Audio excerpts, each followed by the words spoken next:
Well, hello and welcome back. It's so great to be with you. I hope that you had a beautiful Labor Day weekend with you and your loved ones. And today is the first day back, and the stock market is once again open and just closed. Unfortunately, some bad news as we head into the first week after this long weekend. The Dow closed down 631 points. Nasdaq joined down 465 points, and we see continued pressure continued from Thursday in the tech sector. Unfortunately, Tesla had a pretty bad day. They were unfortunately shunned by the S&P 500, and so down nearly 20%, as well as Apple, Amazon, all the familiar tech names also got hit, and we continue to see pressure. And unfortunately, the summer travel information came out, and more Americans continue to be sheltered in place, and therefore summer travel actually was down over 70%. But today we are going to tell you something new. We're going to actually learn something new, because today there is certainly positivity. And I'm going to tell you why. I'm excited to start the week off with the one and only, my good friend Lee Odden here, who is joining us. Lee, thank you so much. How are you today? I'm doing great, Winnie. It's great to be here. Great. Thank you so much. And where are you joining us from today, and how's the weather where you're at? I'm in Minneapolis, Minnesota, where it's a balmy 48 degrees or something like that. Oh, goodness. I got to tell you, here in Southern California, we're probably a little bit jealous of you today. We were pushing I've heard 110, 115, and it's just crazy. And I want to say thank you so much. I want to say hello to Mike Alton, who is joining us, who many of us love and know. Now, as a reminder, we are going live today in very special places on YouTube, on Facebook, on LinkedIn, and on Twitter. So as always, I know you all want to speak with Lee. He's truly a legend in this space. But if you have any questions, feel free to send them in. We are going to be monitoring and collecting them along the way, and we're certainly going to save some time at the end of the show for those as well. So, Lee, let me tell you, I've been a fan of you for quite some time, and it was so nice to be able to be connected with you as an Adobe insider. And I was like, Lee is part of Adobe? Yes, I want to do this. I was really happy to meet you too, really. You have so much energy. It's amazing. I am inspired by the media machine that you are. It's really incredible. Well, I try. I appreciate that. It's very kind of you, especially for someone like yourself to say that. Let's talk about the bio. Okay, CEO, co-founder at Top Rank Marketing. Lee, can you give us a little history? Like, how did you decide to start your company here? And I know it's been quite a few years. You work with some of the largest brands that we know in the United States, some of the biggest of biggest companies. You've been featured in Wall Street Journal and sort of marketing expertise, and now content and influencer marketing and so many other things. But how did you get to doing this for a living? Sure. I had changed careers and got into the internet and website creation and website sales early on in the late 90s. And people wanted to know how they could get traffic to these websites that we were making for them. So I started becoming a student of SEO, and fast forward to growing that side of that business, went out on my own and ultimately joined a PR firm and my current business partner, Susan Michikanis. And I came into that PR firm thinking, okay, I'll make a product called Top Rank. And so we had this interesting combination of SEO and public relations together as a way to help brands or brand PR departments bring more traffic to their newsrooms, be able to encourage more unsolicited media coverage, because journalists were using search engines to find subject matter experts and story sources. And after winning British Telecom's US division in a pitch against a very large PR agency, I joined that company, and Top Rank, the product, ultimately became Top Rank, the company. And I became the CEO, and we've been focused on content, search, and influence ever since. And that's what I would love to learn from you today, Lee, on more of the topic of B2B marketing in an area of influencer marketing. I know this is an area that you and your team know very, very well. Broad scope, we know that obviously influencer marketing is bigger now than ever. In fact, I think there's been always a lot of talk in the news and other publications, and just like different brands saying, is influencer marketing still as powerful today as it was yesterday, and will it be even better next year? And it certainly seems like it's an area that continues to grow. But maybe you can talk a little bit about the difference between influencer marketing in the B2B space versus the B2C space. I think we'd like to get some clarity on how that works. Yeah, I'd say that first, I'd say that there's one thing that they have in common is that, whether you're in a B2B or B2C scenario, people are looking to others for, inspiration, for validation, for recommendations on a daily basis. So whether it's a consumer product or, a new phone system for a business, people are looking for advice from others that have their respect, others that they trust, because so many people don't trust advertising. They don't trust formal marketing messages. So that's one thing that's a sort of a universal truth. But in the difference is, I think with B2C, most often what you have is B2C brands will hire what they perceive to be an influencer to create media or create content and publish it on their own channel. They'll pay them to do this. And the expectation is that it's going to drive conversations, it's going to drive brand mentions, but most of all, hopefully, it's going to drive transactions.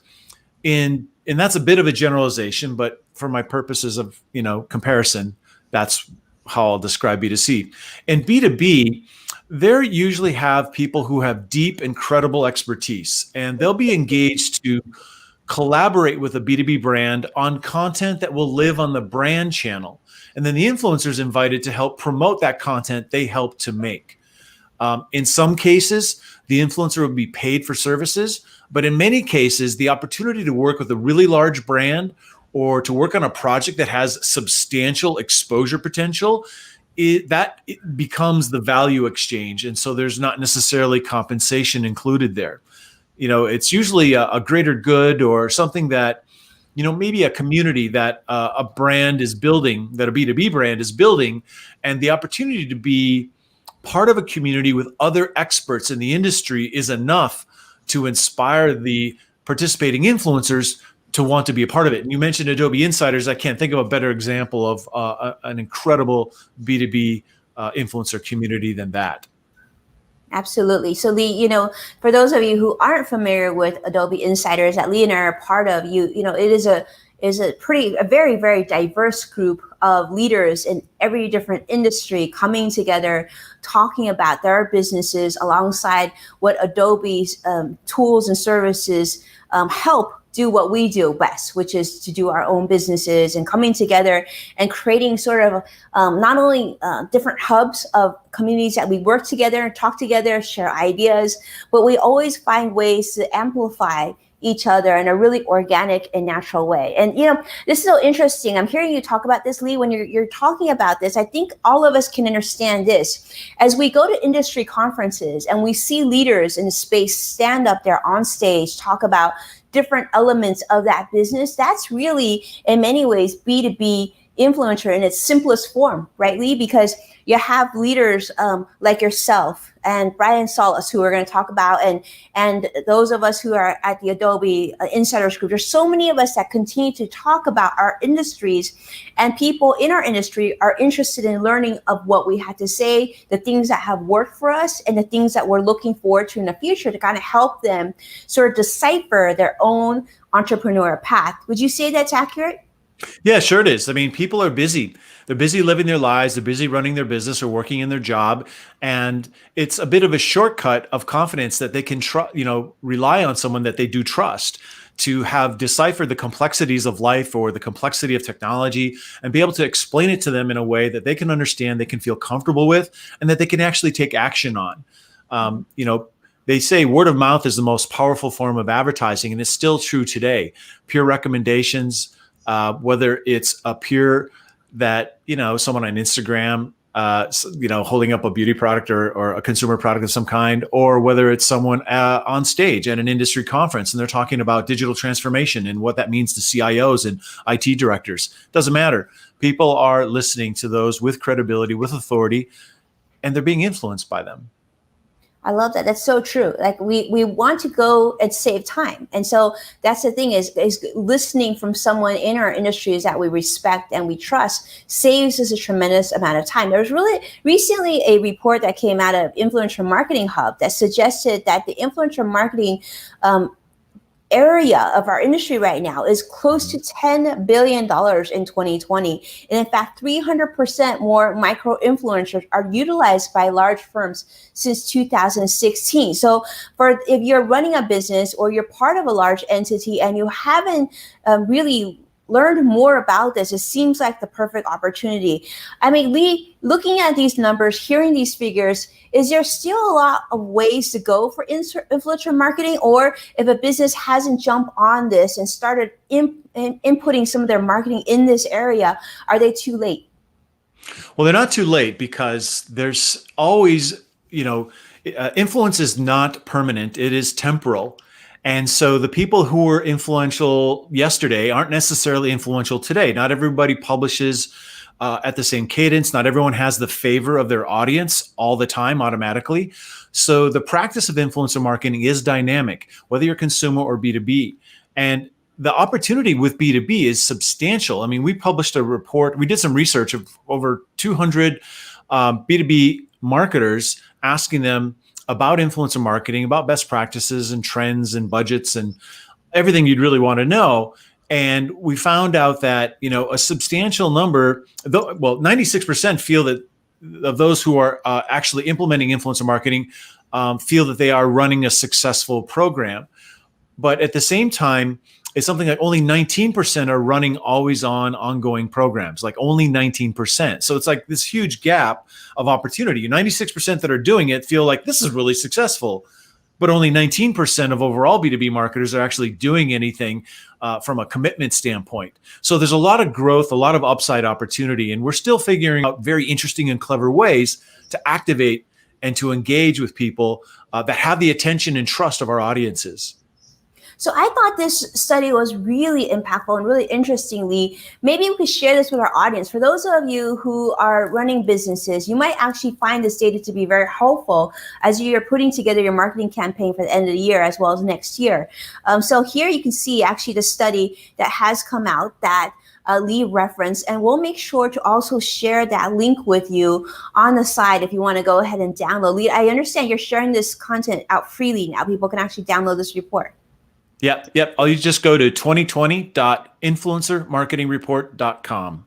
There's Brian Solis. We know him quite well. Those of you who are who attend marketing conferences and B2B conferences and content conferences, I'm sure you're very much familiar with Brian and Lee. They are sort of staples in this space. And like I mentioned earlier, definitely a legend when it comes to content creation. And that's another thing I want to talk about. I want to hear your thoughts, Lee. When you think about B2B marketing, influencer marketing in particular, who do you think is doing a good job? Who do you, in your mind, is a good example of best practices, what more businesses should be doing? Well, I have to get a nod to LinkedIn. LinkedIn is running a variety of influencer marketing programs, influencer programs at different levels, all the way from celebrities to practitioners in the marketing and sales space. And we have the great opportunity to help run the influencer marketing program at LinkedIn for sales and marketing. And that means trying to engage with people in the industry that are trusted and credible around advertising on social platforms or using sales technologies to enable the sales function within an organization. And these are things that LinkedIn offers as services. And so LinkedIn's taken a long-term approach to building relationships with a cohort of industry influencers and engaging with them on content collaboration that isn't just about talking about how to advertise on LinkedIn. It's about talking about just, what are the challenges you face in your career as a marketer? How did you overcome those challenges? What are some of the ways that, you have found, marketing to be special to you? And what kind of impact have you been able to have? And so some of these warm and fuzzy topics that are layered right next to the functional, practical stuff. And this is really done well. Engagement is through the roof compared to other marketing that doesn't include these influencers for LinkedIn. And again, they're taking a very long-term, community-oriented approach to identifying, qualifying, engaging, and also nurturing relationships with a group of people that do represent the best of the best, people who are trusted and opening the doors not only to their practical knowledge, but also who they are as human beings. Because, there's this phrase, facts tell, but stories sell. And there's nothing more emotional than telling a really, personal story in a business context, of course. I love that. Using a very personal story in a business context. So powerful. And it's so true, because at the end of the day, we do business and trust humans over company entities or brands, right? For sure. Mm-hmm.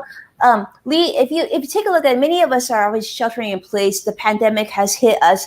How has the pandemic, in your mind, influenced your marketing? Is it stronger today, or do you think it's definitely put things on pause? Well, there are pros and cons, and it's interesting you mentioned travel is down 70%, summer travel is down 70%. For people, consumer influencers that are in the travel and hospitality industry, it was really a bust for them during the pandemic. Lockdowns weren't exactly, encouraging travel or people visiting restaurants or visiting venues or attractions and things of that nature. But as things lighten up, there becomes some more opportunities there. In B2B, though, which is, of course, where we operate, the pandemic has basically stopped like all field marketing, trade shows, experiential marketing, and pushed it online and digital. So a lot of B2B is still offline. And because of the pandemic, a lot of it got pushed online into digital spaces. And so that's created a lot of interest and attention by B2B brands on, well, how can they stand out, because they and everyone they compete against is now doing what, more advanced companies are doing in the social media space. And so they're starting to look at things to stand out, and influencers are one of those ways. What better way to become known, credible, and get attention about a topic than your brand working with people who already have that affinity, who already have that attention and relationship with the customers that are probably ignoring your advertising. So in B2B, we've noticed a couple of pivots and some changes in a minor way, I know, for our company. But then we've had companies like Sakoko and Monday.com who serve the remote workspace be able to take substantial opportunities to create resources that will help people that are now faced with having to work from home that weren't before. And this is something that they've worked with influencers to tell that message, to share that message, to reach more people, to reach them more effectively. And while there have been these minor pauses, I feel like B2B influencer marketing has been full steam ahead over the last 2 quarters. We've had a very healthy business in the B2B space, working with companies like SAP and Dell, AT&T, and as I mentioned, LinkedIn and many others. And a lot of them are investing not only in growing relationships with industry experts, but also building the influence of their internal executives. Oh, interesting. Building internal, but that makes a lot of sense, because these are people that work at your company, know your brand, know it very, very well. And that's interesting that companies are now also turning and looking back at their own employee force.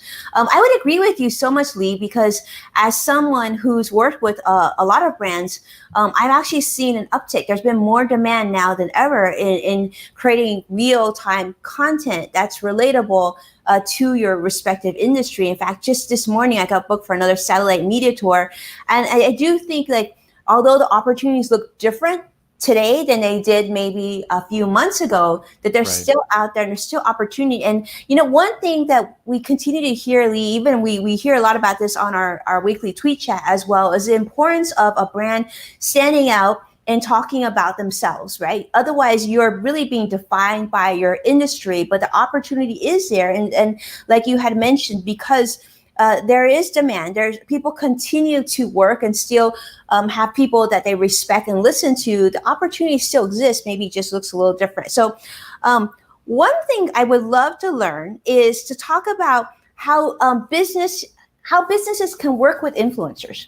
I think this is I think interesting, because let's say a business comes to you, Lee, and they're saying, Lee, this sounds great. I think we should create what you've done at LinkedIn, or what you've experienced at at AT&T and whatnot.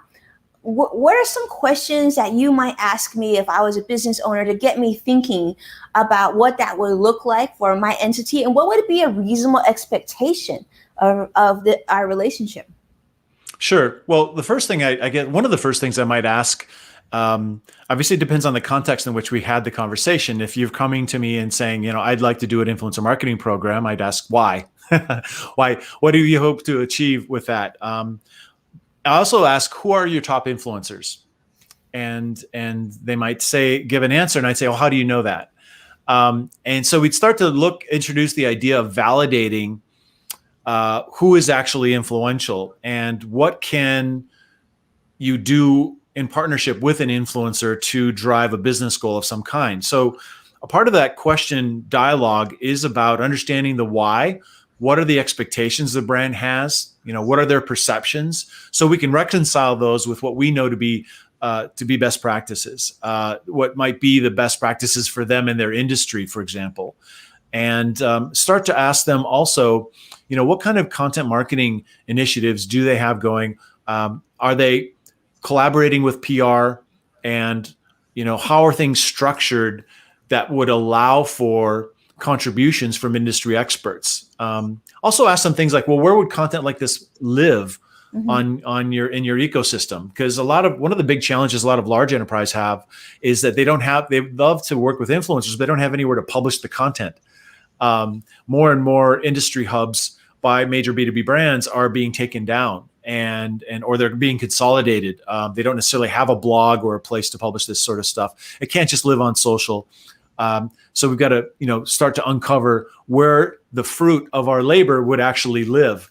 And also ask them a little bit about whether they've done any experimentation or pilots, or if they're aware of anybody else within their organization that is currently involved in engaging with influencers and that sort of thing. So we kind of collect all this information and kind of digest it and understand what are the goals, what's viable, and we start to do a little homework.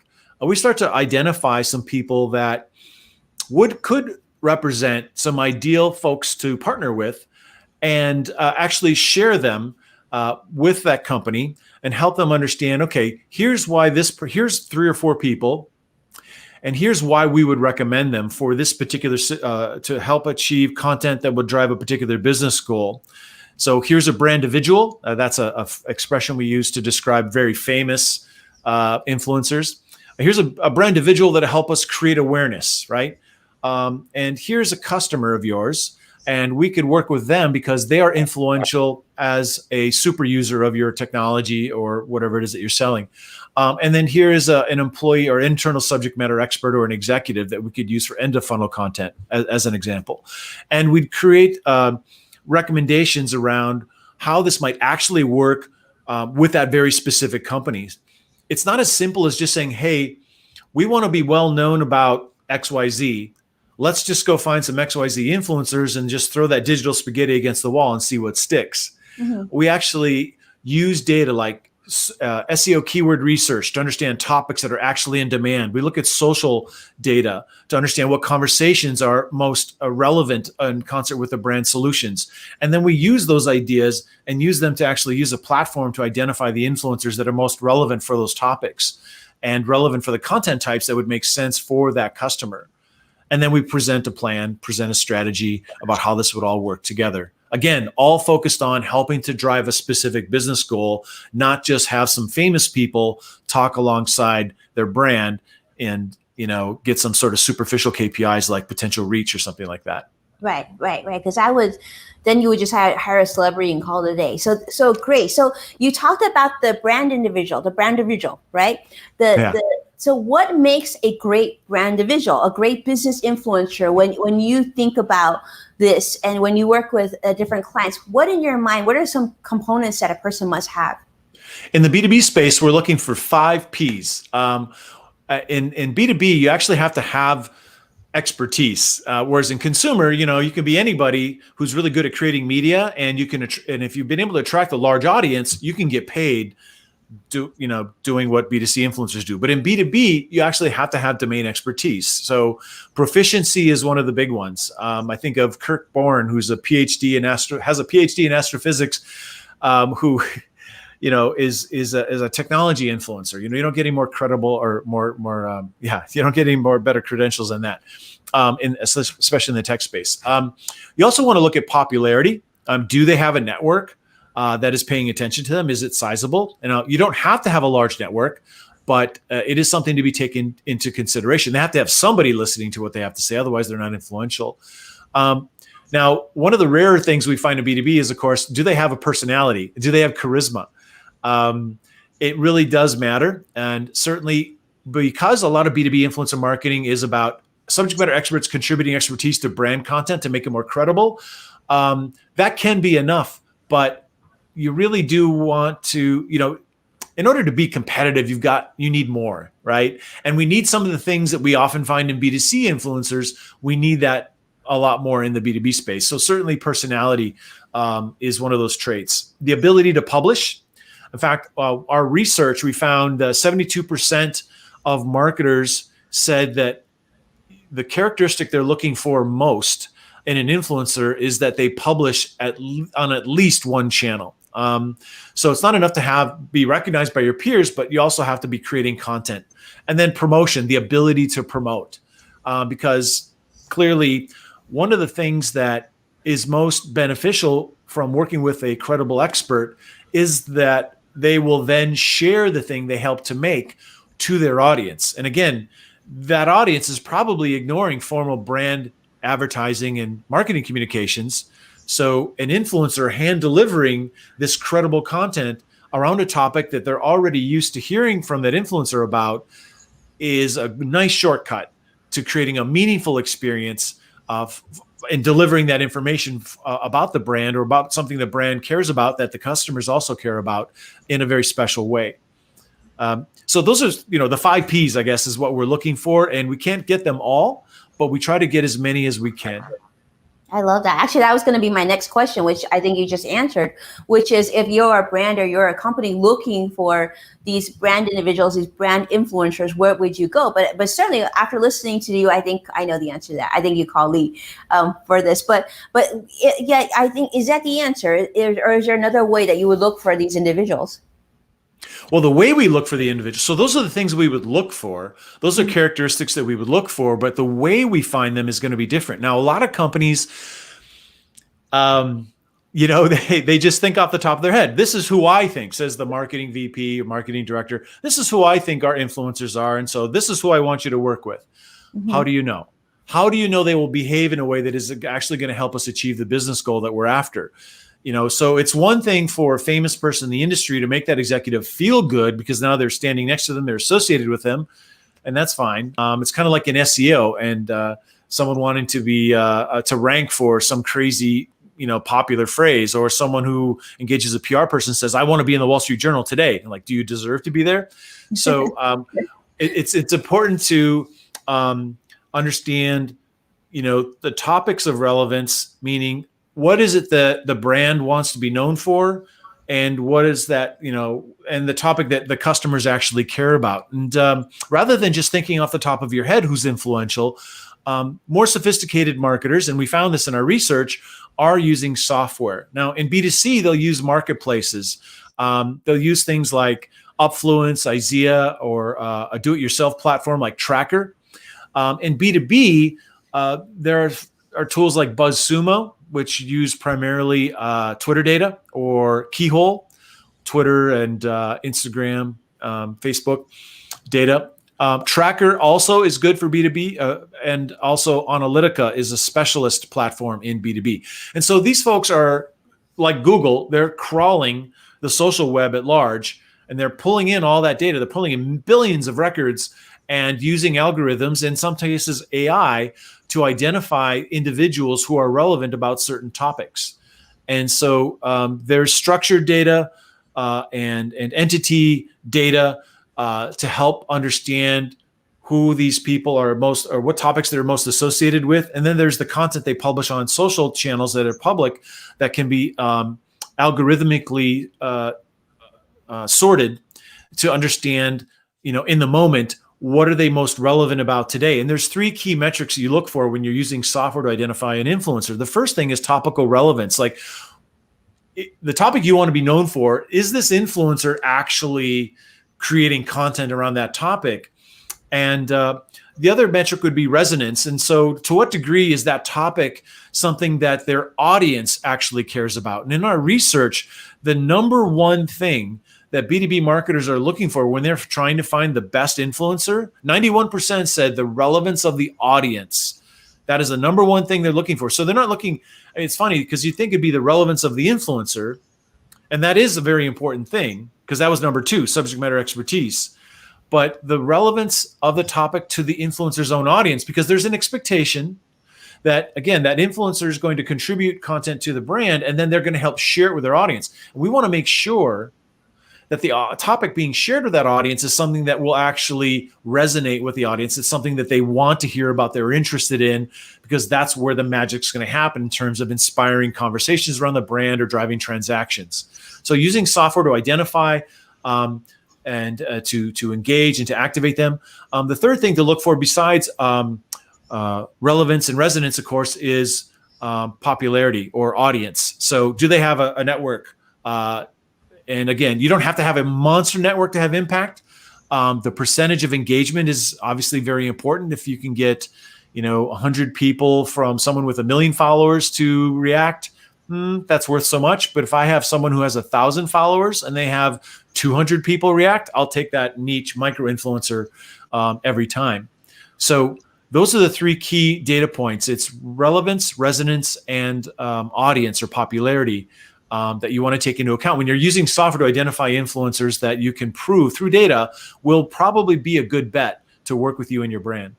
I love that. So much information that I think gives us a lot to think about in terms of how to position our businesses and the opportunities out there. Lee, I'm sure you get asked this question all the time, but when you're working with companies looking to gather more business, especially in their industry, they must always ask you, so what platform should we be focused on? Should it be LinkedIn? Should it be Instagram?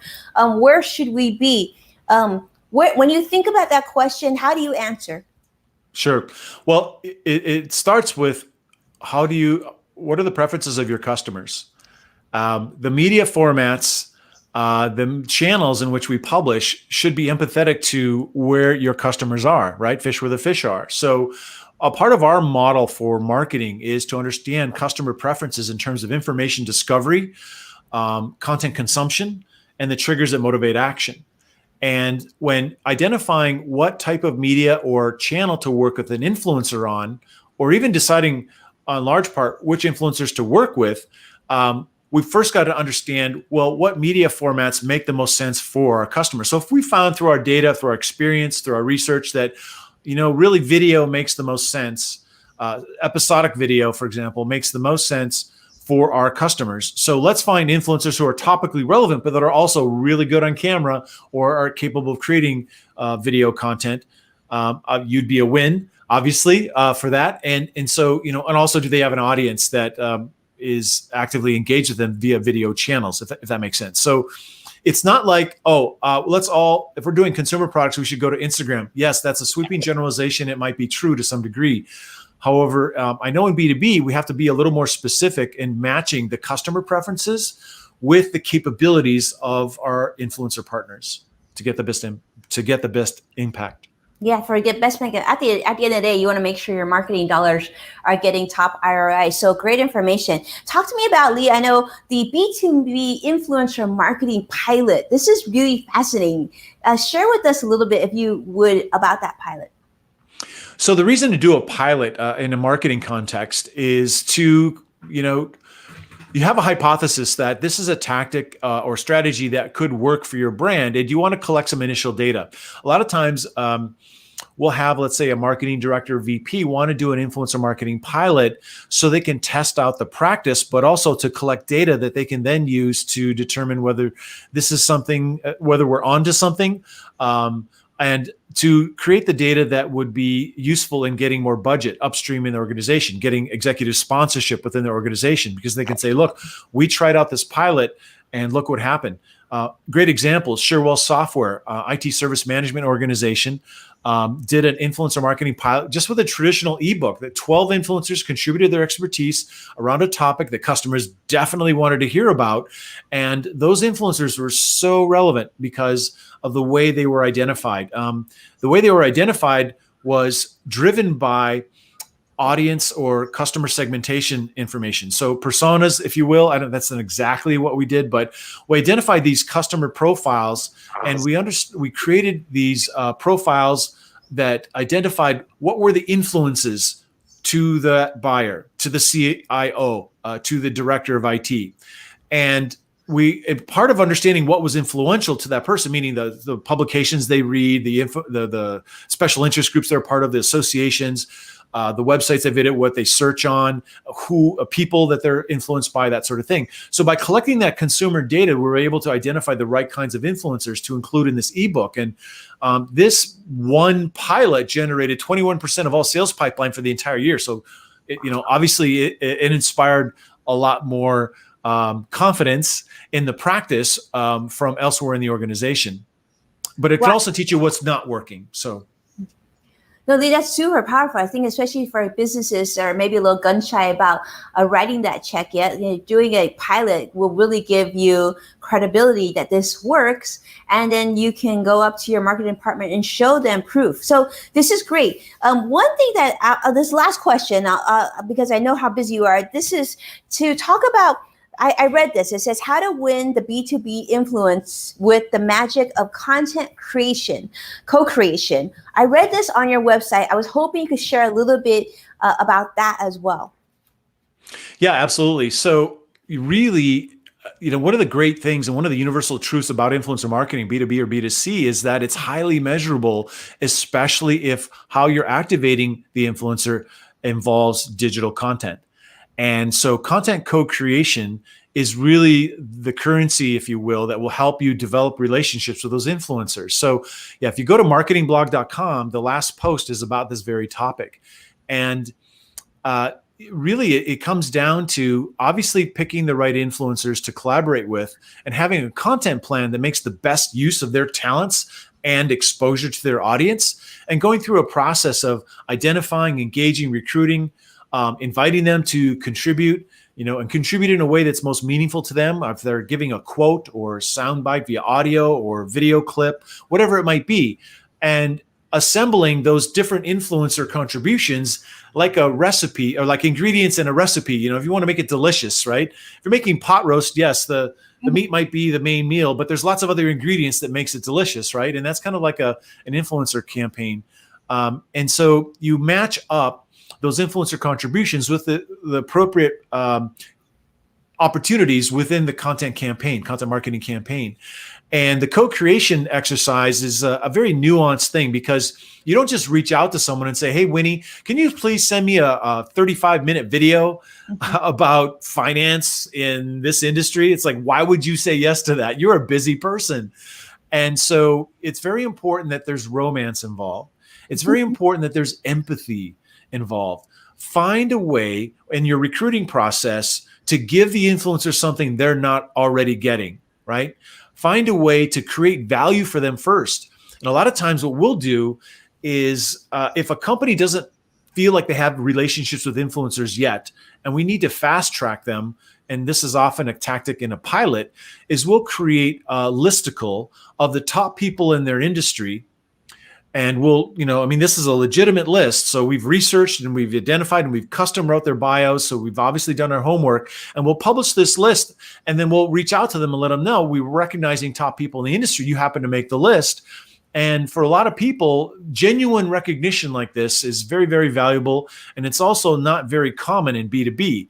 So to get it is a very special thing. And it can open doors to conversations. And a lot of times we'll reach out to those folks and we'll say, hey, like Profit Software published a list of finance influencers. And then we followed up and said, you know what, we're actually publishing a report. We'd like to invite you, the people who are on the list, we'd like to invite you to contribute to this report. And about half of them did. And it created a tremendous impact because we had super, super relevant people contributing their genuine expertise to something that would actually lift the knowledge of the industry and give them really good exposure.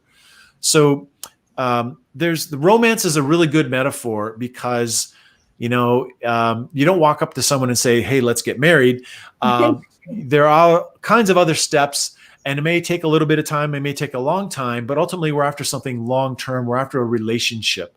And a big mistake a lot of companies make is that they invite the influencer for a pilot, or they invite the influencer to contribute to one campaign and then nothing for 6 months until the next campaign. And you've got to create the infrastructure for ongoing engagement. You've got to allocate the resources. It doesn't take a lot. It's just working smart to create opportunities to show the love from the brand to the influencers. And more importantly, don't just create a great relationship between the brand and the influencer, but try to find, and this is what Adobe does. Again, I can't sing the praises well enough for Adobe insiders. Create a platform where those influencers can actually connect with each other. Because when you can do that as a brand and connect those influencers with each other, that is going to create loyalty that is through the roof, not only to each other, but to the brand as well.